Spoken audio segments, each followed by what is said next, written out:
Assalamualaikum warahmatullahi wabarakatuh. Untuk materi hari ini kita akan membahas mengenai sistem pengarsipan dokumen secara manual.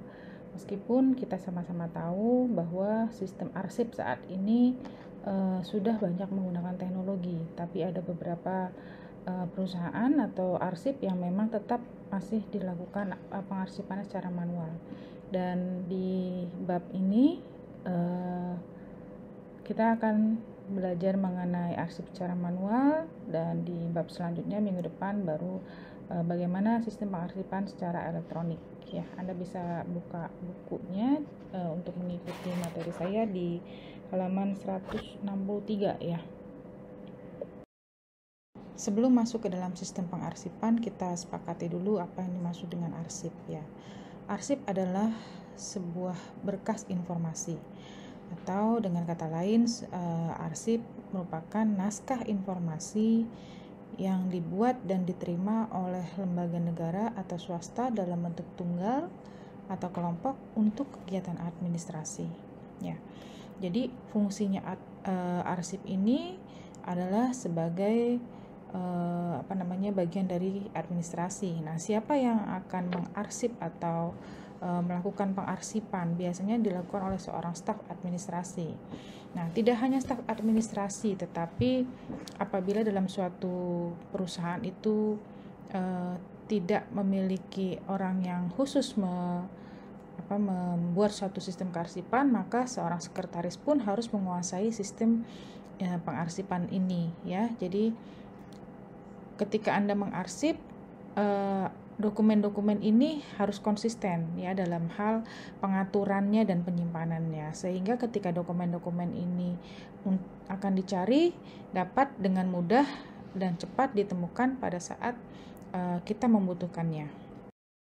Sistem pengarsipan itu sendiri adalah suatu cara pengaturan atau penyimpanan arsip secara logis dan sistematis dengan menggunakan abjad, numerik atau nomor ya, dengan huruf ataupun dengan kombinasi huruf dan nomor sebagai identitas arsip yang terkait ya. Kita bisa menggunakan salah satunya dari 5 macam sistem pengarsipan ini.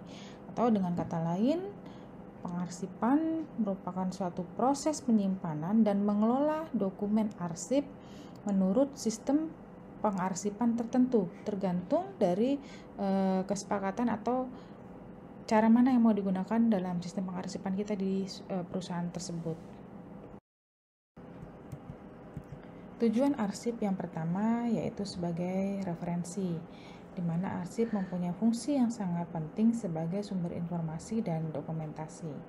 Yang kedua, arsip memberikan data atau informasi pada pimpinan untuk pengambilan keputusan ya, karena sebagai sumber dokumentasi tadilah, maka si arsip ini merupakan sumber informasi yang bisa digunakan oleh seorang petugas atau pimpinan dalam mengambil suatu keputusan terhadap suatu masalah ya.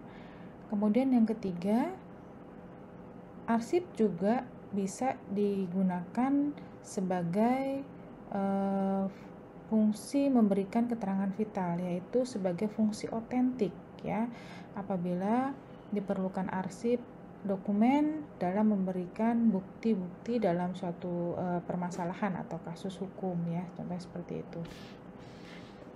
Ada beberapa macam arsip. Yang pertama, arsip statis, kemudian arsip dinamis, arsip inaktif, dan arsip aktif. Arsip statis adalah arsip yang tidak digunakan secara langsung dalam penyelenggaraan administrasi ya. Jadi contoh misalnya Anda punya satu arsip yang hanya digunakan sekali, atau pada saat misalnya akte pendirian perusahaan ya, itu kan hanya satu kali ya. Tapi arsip itu harus tetap disimpan selama perusahaan itu masih ada. Kemudian arsip dinamis ialah arsip yang langsung digunakan dalam proses penyelenggaraan administrasi. Nah, arsip ini digunakan terus-menerus ya. Arsip ini digunakan terus-menerus selama proses administrasi ini berlangsung ya. Kemudian ada juga yang disebut dengan arsip inaktif ya, yaitu yang frekuensi penggunaannya mulai menurun ya. Jadi misalnya ketika Anda menggunakan arsip ini, masa waktu pakainya sudah tidak lagi relevan gitu. Jadi misalnya ketika Anda membutuhkan suatu referensi arsip yang 5 tahun terakhir, 10 tahun terakhir, maka di luar batas waktu itu arsip ini termasuk dalam kategori arsip inaktif ya. Sedangkan arsip aktif adalah arsip yang digunakan secara langsung dan terus-menerus dari mulai didirikannya perusahaan sampai arsip itu saat perusahaan berjalan ya. Misalnya surat-surat yang berhubungan langsung dengan kegiatan operasional ya. Dalam arsip pribadi juga sama ya, ada arsip aktif dan inaktif. Arsip aktif itu yang biasa kita sebut kayak KTP ya. KTP itu kan dari mulai bikin sampai sekarang kemanapun kita butuh arsip KTP tersebut ya, atau mungkin kartu keluarga, atau mungkin juga arsip NPWP ya. Itu kan disebut arsip aktif karena kan dalam setiap kegiatan kita perlu arsip tersebut ya. Dalam penggolongannya, dokumen dapat dibagi menjadi beberapa kategori, yaitu ada yang disebut dengan dokumen administrasi ya. Biasanya ini meliputi arsip atau dokumentasi prosedur dan korespondensi ya. Kemudian yang kedua, dokumen akuntansi. Ini meliputi laporan, formulir, korespondensi terkait ya, contohnya seperti tagihan ya, kemudian rekening koran ya. Kemudian ada yang disebut juga dengan dokumen proyek ya. Dokumen proyek ini biasanya di dalamnya meliputi nota, kemudian dokumentasi produk ya, kemudian dokumen lain yang berkaitan dengan proyek tersebut ya. Kemudian ada yang disebut dengan berkas ya, berkas kasus ya. Biasanya ini merupakan dokumen-dokumen customer ya, atau dokumen nasabah, asuransi, kontrak, dan berkas-berkas lain yang bisa digunakan sebagai bukti otentik ya. Dalam siklus arsip dibagi dalam 5 tahapan. Yang pertama yaitu ada tahapan penciptaan. Tahapan penciptaan ini adalah di mana kita menghasilkan arsip tersebut. Jadi kita yang membuat arsip tersebut atau kita menciptakan arsip tersebut dalam kegiatan organisasi kita. Contohnya yaitu dalam kita membuat satu perencanaan ya, itu adalah kita yang menciptakan ya arsip. Kemudian pengorganisasian, kemudian pengambilan keputusan, itu arsip yang terbit dari kita, dibuat oleh kita ya. Kemudian ada arsip eksternal dan internal ya, contohnya seperti surat ya. Surat itu kan kita yang membuat ya. Kemudian laporan juga kita yang membuat. Dan dokumen-dokumen tadi, dokumen surat, dokumen laporan, itu merupakan dokumen yang nanti akan disimpan sebagai arsip, dan itu kita sendiri yang menciptakan ya. Kemudian yang kedua adalah tahap pemanfaatan. Dalam pemanfaatannya ada arsip yang sifatnya dinamis aktif dan ada arsip yang sifatnya dinamis inaktif. Bedanya adalah yang aktif, arsip dinamis aktif ini adalah arsip yang frekuensi penggunaannya sering ya, penggunaannya tinggi.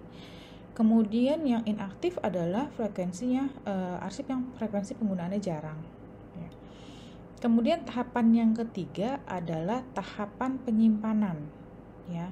Bagaimana kita menyimpan arsip tersebut, memfile arsip tersebut supaya mudah ketika kita akan menggunakannya kembali atau mencarinya kembali ya. Kemudian tahapan yang keempat adalah tahapan pemindahan. Tahapan pemindahan ini adalah kita memilah, kita mensortir, memindahkan arsip-arsip dari yang dinamis aktif menjadi arsip yang dinamis inaktif ya. Jadi kalau yang frekuensi penggunaannya sudah mulai menurun, kita pindahkan menjadi arsip yang dinamis inaktif. Tahapan yang terakhir adalah tahapan pemusnahan. Nah, tahapan pemusnahan ini adalah ketika arsip tadi memang sudah benar-benar tidak digunakan lagi. Bagaimana cara pemusnahannya? Ya dibuang gitu ya. Tapi sebelum dibuang, sebaiknya arsip tersebut dihancurkan ya, dihancurkan menggunakan alat penghancur, mesin penghancur, atau kita gunting-gunting, atau kita rusak, kita sobek-sobek ya. Jadi yang penting arsip itu tidak bisa terdeteksi atau dimanfaatkan oleh orang lain ketika dia menemukan arsip tersebut ya, karena di situ biasanya ada berkas-berkas nama, alamat, nomor telepon dan sebagainya yang bisa disalahgunakan oleh orang-orang yang tidak bertanggung jawab ya. Jadi hati-hati ketika kita harus memusnahkan suatu arsip ya. Begitu juga dengan arsip pribadi ya. Kadang-kadang kita ada surat datang ya, tapi tidak kita arsip. Ketika kita memusnahkannya, alamatnya dalam amplop itu nggak kita hancurkan, nggak kita sobek-sobek atau nggak kita rusak gitu ya. Nah, ketika ditemukan oleh orang lain, di situ tertera nama kita, alamat kita, nomor telepon kita ya. Hati-hati dengan arsip-arsip seperti itu. Suatu arsip akan digolongkan menjadi arsip yang kurang efektif jika pada saat kita mencarinya sulit ya. Jadi kategori golongan yang pertama adalah ketika sulit mencari arsip yang diperlukan, itu sudah masuk bahwa arsip kita itu nggak efektif ya. Yang kedua adalah hilangnya arsip penting ya. Kita tidak memfile arsip tersebut dan ketika kita mau mencari kita nggak tahu ada di mana ya. Jadi ketika ada arsip datang, sebaiknya itu langsung dilakukan proses pengarsipan.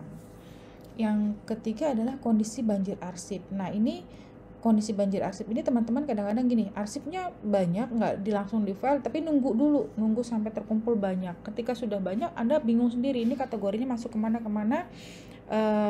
Contoh kalau misalnya dia menurut kronologis ya, arsip pengarsipan dengan cara kronologis, Anda kan harus beruntut tuh kapan datangnya, tanggal berapa, kemudian waktunya ya. Itu jadi dengan kondisi banjir arsip ini akan mempersulit kita dalam hal pengarsipan.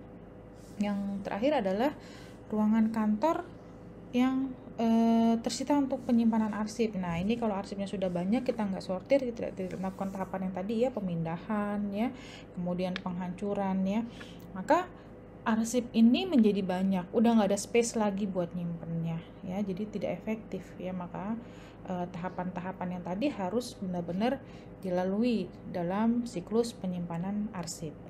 Kemudian pengarsipan atau filing. Nah, ini nanti teman-teman akan ada mata kuliah tersendiri ya untuk yang jurusan AP ya, mengenai filing ya. Ada filing dan ada e-filing ya. Jadi bagaimana kita mengarsip suatu berkas ya. Jadi adalah pada saat kita melakukan pengarsipan terjadi yang namanya proses klasifikasi, mengatur dan menyimpan arsip agar mudah ditemukan ya. Jadi pengarsipan ini dengan cara mengelompokkan atau memetakan kategori berdasarkan kategori-kategori berkas tersebut untuk diarsip. Ada 5 sistem pengarsipan atau filing tadi ya. Ada dengan sistem abjad, sistem filing subject, dengan menggunakan sistem nomor, dengan menggunakan sistem geografis dan kronologis ya. Yang pertama mengenai sistem abjad atau dengan menggunakan sistem alfabet ya. Jadi pengarsipan dengan menggunakan sistem arsip ini memakai metode menyusun menurut abjadnya.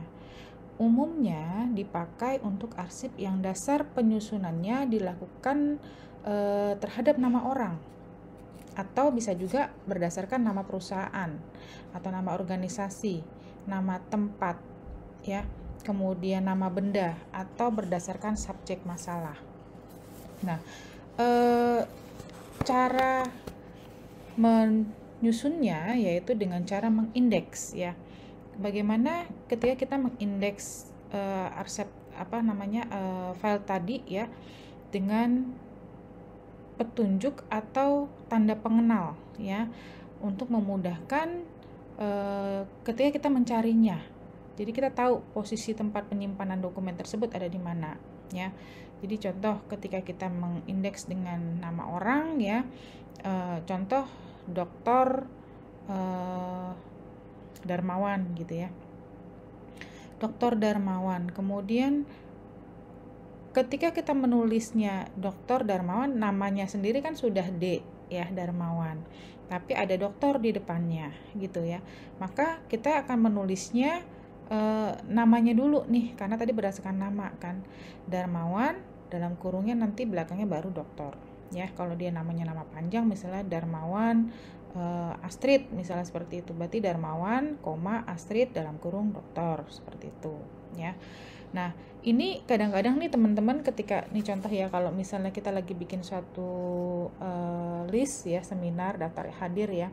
Kalau ada yang namanya nama gelar dan nama kita, nama asli kita ya tadi ya, contoh dokter dan Darmawan itu kan sama-sama D.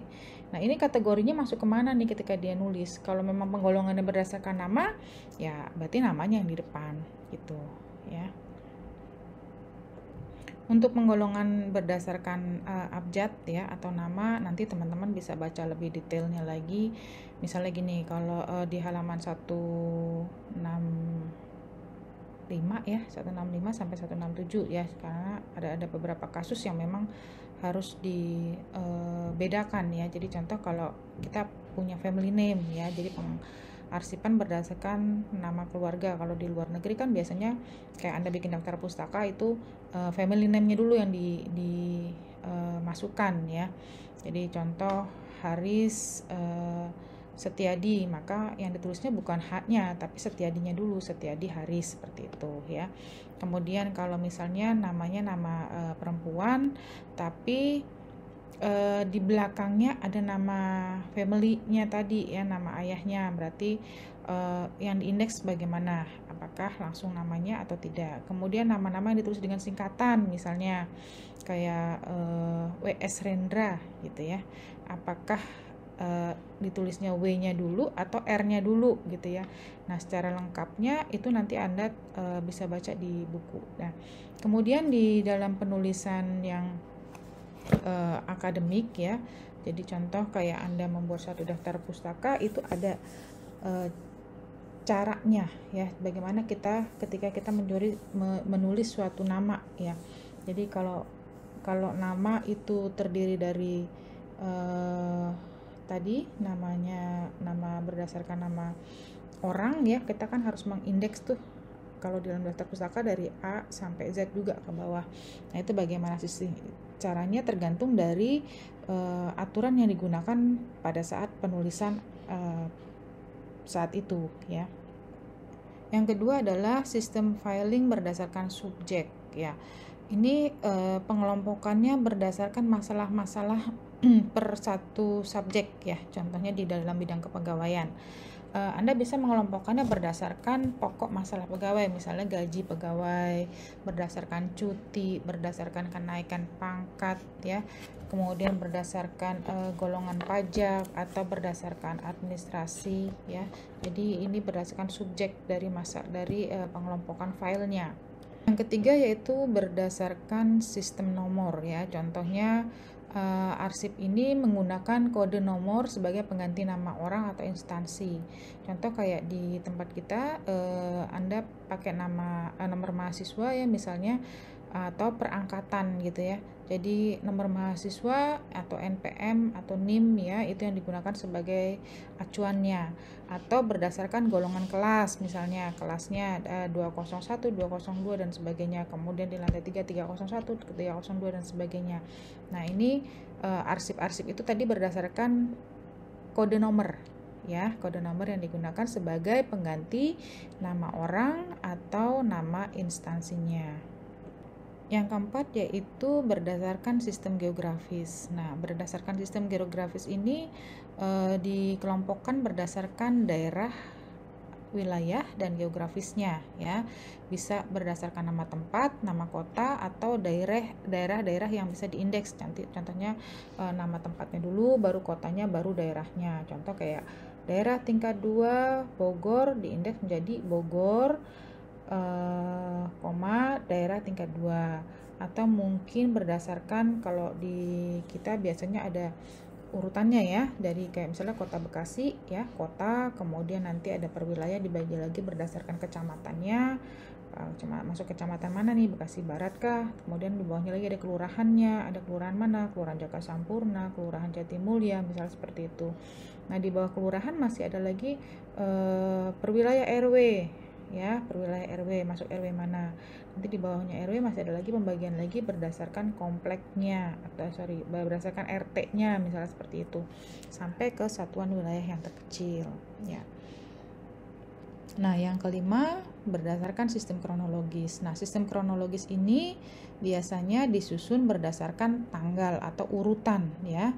Tanggal atau urutan tanggal masuk dan tanggal keluar, atau surat masuk yang terakhir pasti akan ditempatkan di paling atas gitu. Jadi biasanya tanggal-tanggal yang masuknya duluan itu ada di bawah ya. Kemudian nanti yang tanggal masuknya di paling baru, paling sekarang ya, terupdate ya, dia adanya di paling atas. Jadi berdasarkan penempatannya, surat masuk yang terakhir ditempatkan di paling depan atau paling atas ketika kita supaya kita memudahkan kita. Nah, nanti kalau udah 1 bulan baru kita arsip, ini arsip bulan Juli, ini arsip bulan Agustus ya. Jadi kita bisa mencarinya berdasarkan bulan tadi. Peralatan yang digunakan untuk pengarsipan atau peralatan filing yaitu ada yang biasa kita sebut dengan lemari arsip ya, atau filing cabinet. Nah, dalam lemari arsip ini kita bisa menyimpan arsip itu dengan cara menyusun ya, menyusun ke belakang. Nah, kalau dalam filing cabinet yang bentuknya besi itu, teman-teman bisa juga menggunakan dengan map gantung ya, dimasukkan ke dalam mapnya, kemudian di masing-masing map itu nanti ada tempat kayak blok gitu buat nulis ini arsip apa, file apa ya. Kemudian kalau kita menggunakan lemari arsip ini sudah pasti kita memerlukan ruangan yang besar ya, dan perlu space karena ada waktunya ketika kita harus memindahkan keluar masuknya arsip tadi ya. Kemudian yang kedua ada yang disebut dengan guide, yaitu sebagai petunjuk dan pemisah antara folder-folder ya. Ini bisa menggunakan karton tebal segi 4 yang berukuran sama dengan foldernya. Nanti di masing-masing pemisah itu kita kasih batasan-batasannya ya. Kemudian yang ketiga yaitu folder itu sendiri ya. Ini untuk menyimpan arsipnya dalam bentuk file ya. Jadi dalam folder kita bisa masukkan arsip-arsip kita dan kita bisa mengindeks berdasarkan nama-namanya. Dalam melakukan penyimpanan arsip atau memfiling ya, kita perlu melakukan pemeriksaan terhadap arsip itu sendiri. Apakah sudah ada instruksi untuk disimpan atau belum gitu. Kemudian surat yang masih dalam proses biasanya tidak langsung disimpan ya, tapi ketika dia sudah selesai surat itu dilakukan, maka harus langsung diarsip atau disimpan. Yang kedua adalah dengan mengindeks ya, menentukan apa nama arsip tersebut atau subjek apa surat disimpan ya. Bisa menggunakan sistem abjad atau menggunakan numerik ya. Jadi tadi Anda bisa menggunakan arsip tadi indeksnya dengan abjad atau dengan numerik. Mungkin Anda sudah sering lihat ya, dalam suatu arsip itu biasanya file itu biasa di sini sudah ada indeksnya A, B, C, D ke bawah ya, atau berdasarkan nomor ya, berarti nomornya dari yang paling kecil ke paling besar ke bawah ya. Kemudian berdasarkan subjek, misalnya berdasarkan bagian ini Anda tulisin di sini subjeknya apa saja ya. Kemudian yang ketiga memberi tanda, yaitu memberikan kode dengan memberi tanda garis dan warna pada indeks tadi gitu ya. Jadi mungkin biasanya kalau kita suka pakai warna yang beda-beda gitu ya, untuk satu indeks itu ada yang warnanya merah untuk kode apa, kemudian warnanya biru untuk kode apa ya. Dan ini untuk mempermudah ketika kita menyortir surat ya, tanda tersebut. Nah, yang keempat yaitu mensortir arsip, yaitu mengelompokkan surat untuk disimpan. Dan yang kelima adalah menyimpan arsip tersebut di dalam filing cabinet ya. Jadi kalau sudah tahapan tadi, penyimpan tadi sudah Anda lakukan, yang terakhir adalah melakukan penyimpanannya. Cara menemukan arsip ya. Jadi ketika kita harus mencari arsip, penemuan arsip itu biasanya kita lakukan dengan cara menanyakan kepada petugas penyimpannya atau orang yang bertanggung jawab dalam perusahaan itu yang berhubungan dengan arsip tersebut. Nah, hampir sama contohnya kayak misalnya teman-teman pinjam buku di perpustakaan ya, itu kan ada katalognya ya, katalog yang berdasarkan nomor, misalnya nomor 500 itu kode untuk buku apa, nomor 530 misalnya kode untuk buku apa. Nah, dalam arsip pun sama, Anda juga harus membuat satu mengisi formulir peminjaman ya, karena arsip ini harus dikembalikan gitu.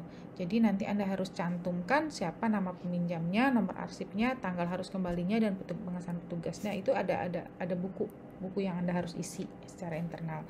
Nah, atau kalau Anda sering lihat mungkin ya, kalau bentuknya buku itu di halaman belakang sini nih, di halaman belakang sini ada kayak kantong ini, catatan mengenai nomor arsipnya, kemudian nama peminjamnya siapa, tanggal berapa harus kembali, dan kepada petugas siapa pada saat itu meminjam. Karena ada tenggang waktu ya, si arsip tadi harus dikembalikan kembali. Kemudian menaruh kartu substitusi ya, kartu tadi itu sebagai out guide-nya ya, atau out folder-nya. Jadi itu merupakan satu identitas atau untuk mengidentifikasi arsip tersebut bahwa sedang dipinjam ya, dan penyimpanannya lebih mudah. Nah, siapa yang bertanggung jawab? Bisa petugas arsip atau sekretaris yang melakukan penyimpanan terhadap arsip, atau orang yang berwenang dalam menyimpan dan mengambil arsip, karena tidak boleh semua orang ya. Kemudian si petugas ini, kalau dia petugas arsip, maka dia harus menagih atau mengingatkan kembali kepada si peminjam kalau arsipnya belum kembali. Jangan yang udahlah biarin aja gitu, karena atau lupa ya. Dia harus mengecek bahwa arsip itu harus segera kembali. Misalnya Anda memberikan batas waktu 1 jam, 2 jam, atau mungkin 1 hari, maka pada saat hari atau tanggal itu arsip itu dikembalikan, Anda harus memintanya. Untuk mengetahui apakah arsip di perusahaan kita itu sudah tertata dengan baik atau belum, maka kita bisa menggunakan rumus ini ya. Jadi ada yang disebut dengan rasio penemuan arsip. Biasanya kriteria yang digunakan, jika rasionya itu lebih besar dari 99,5, berarti arsip tersebut disimpan dengan baik. Jika rasio penemuan arsip antara 97 sampai dengan 99,5, berarti kondisinya sudah cukup memuaskan ya. Tapi kalau misalnya kondisinya rasionya kurang dari 97%, berarti arsip tersebut perlu dilakukan pembenahan ya, untuk penataan kembali. Penyusutan arsip ya. Dalam penyusutan arsip ini kita bisa menggunakan dasar pemindahan arsip, yaitu dilakukan pemindahan setelah arsip tersebut inaktif ya. Inaktifnya itu berapa lama? Setelah 1 tahun arsip itu jarang digunakan atau tidak dipakai, maka bisa dibuat satu jadwal retensi atau penyimpanan arsip. Nah, cara pemindahannya bagaimana? Ada pemindahan yang kontinu dan ada periodik. Yang kontinu itu biasanya kalau kategori arsip tersebut sudah tidak digunakan ya. Jadi misalnya kantor pengacara, arsitek, proyek, kalau proyeknya udah selesai ya udah, berarti arsip ini nggak dipakai lagi, itu bisa langsung dipindahkan ya. Ini disebut dengan pemindahan kontinu ya. Jadi selesai digunakan, maka arsip tersebut langsung dipindahkan bahwa menjadi arsip inaktif ya. Kemudian yang kedua, pemindahan periodik. Periodik itu bagaimana? Misalnya kita sudah jadwalkan ya, arsip ini dipindahkan setelah satu periode tertentu. Periodenya kita sendiri yang menentukan, apakah setahun sekali atau 1 semester sekali atau 2 tahun sekali ya. Itu yang disebut dengan periodik ya. Jadi ada waktu-waktunya kapan kita menjadwalkan retensi untuk sebuah arsip. Nah, setelah tadi kita melakukan jadwal retensi ya, kemudian bagaimana memusnahkan arsip-arsip yang sudah tidak digunakan lagi ya. Nah, pada saat pemusnahannya itu harus ada beberapa hal yang harus Anda perhatikan. Yang pertama, untuk arsip-arsip yang tidak penting ya. Biasanya kalau arsip tidak penting ini lebih mudah kita untuk memusnahkannya. Jadi setelah selesai dan tidak berguna lagi, biasa langsung dimusnahkan. Misalnya pengumuman atau undangan ya. Jadi setelah selesai acaranya, misalnya undangan rapat, atau undangan kegiatan seminar gitu ya. Setelah acara seminar tadi atau acara rapat tadi selesai, maka arsip ini sudah bisa langsung dimusnahkan gitu ya. Ini yang masuk dalam kategori arsip tidak penting gitu ya. Kemudian arsip yang membantu. Arsip yang membantu biasanya berguna untuk kelancaran kegiatan organisasi. Contohnya adalah bukti pembayaran. Nah, bukti pembayaran ini kan biasa digunakan dalam bentuk lampiran dalam sebuah laporan ya. Ini bisa disimpan dalam masa waktu lebih kurang 1 tahun gitu ya, supaya ketika kita membutuhkannya kembali sebagai arsip berkas lampiran tadi, ini masih bisa digunakan.